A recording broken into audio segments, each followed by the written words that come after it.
সবাইকে আন্তরিক শুভেচ্ছা ও স্বাগত জানাই।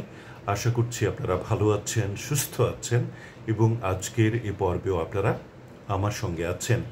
আজকে আমি একটি গুরুত্বপূর্ণ বিষয় নিয়ে আপনাদের সঙ্গে কথা বলবো। আশা করব এটিও আপনাদের ভালো লাগবে এবং এ থেকেও খানিকটা জানা যাবে।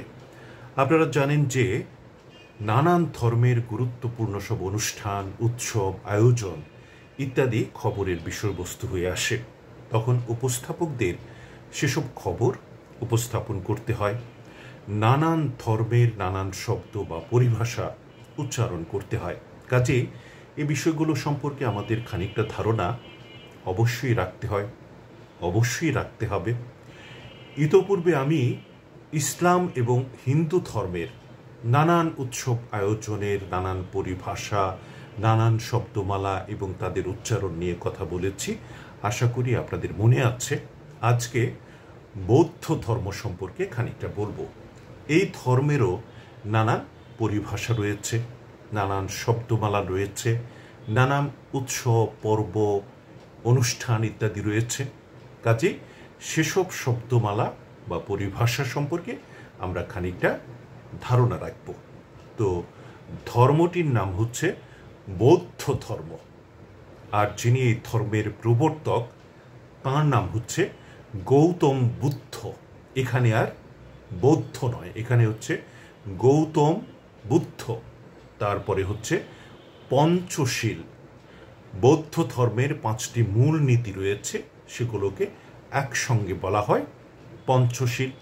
যেমন জীব হত্যা না করা, চুরি না করা, মিথ্যা না বলা, ব্যভিচার না করা, এমন 5টি মূলনীতি তাদের রয়েছে। বুদ্ধ মূর্তি, বৌদ্ধ বিহার, বৌদ্ধ ভিক্ষু, ত্রিপিটক তাদের ধর্মীয় গ্রন্থ। নির্বাণ আমাদেরকে পড়তে হয়, নির্বাণ লাভ করা। বোধিসত্ত্ব, প্যাগোডা, এটি সম্পর্কে ছোটবেলা থেকে আমরা জানি, তাদের ধর্মীয় উপাসনালয়। বুদ্ধ পূর্ণিমা তাদের প্রধানতম ধর্মীয় উৎসব এবং বেশ সমারোহে এটি উদযাপিত হয় বা পালিত হয়। প্রবারণা পূর্ণিমা তাদের আরেকটি ধর্মীয় উৎসব। আষাঢ়ী পূর্ণিমা, কঠিন চিপড়দান, এটিও তাদের একটি গুরুত্বপূর্ণ পর্ব বা উৎসব এবং এটি হচ্ছে শান্তি, সাম্য এবং মানবিকতার বার্তা বহন করে। মহাপরিনির্বাণ, মধু পূর্ণিমা, শঙ্খদান ইত্যাদি এই শব্দগুলো মোটামুটি আমাদের সামনে আসে।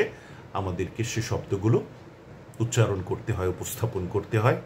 কাজে শব্দগুলো সম্পর্কে খানিকটা ধারণা আমাদের রাখতেই হবে।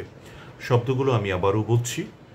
বৌদ্ধ ধর্ম, গৌতম বুদ্ধ, পঞ্চশীল, বুদ্ধ মূর্তি, বৌদ্ধ বিহার, বৌদ্ধ ভিক্ষু, ত্রিপিটক, নির্বাণ, বোধিসত্ত্ব, প্যাগোডা, বুদ্ধ পূর্ণিমা, প্রবারণা পূর্ণিমা, আষাঢ়ী পূর্ণিমা, কঠিন চিবরদান, মহাপরিনির্বাণ, মধু পূর্ণিমা, শঙ্খদান ইত্যাদি।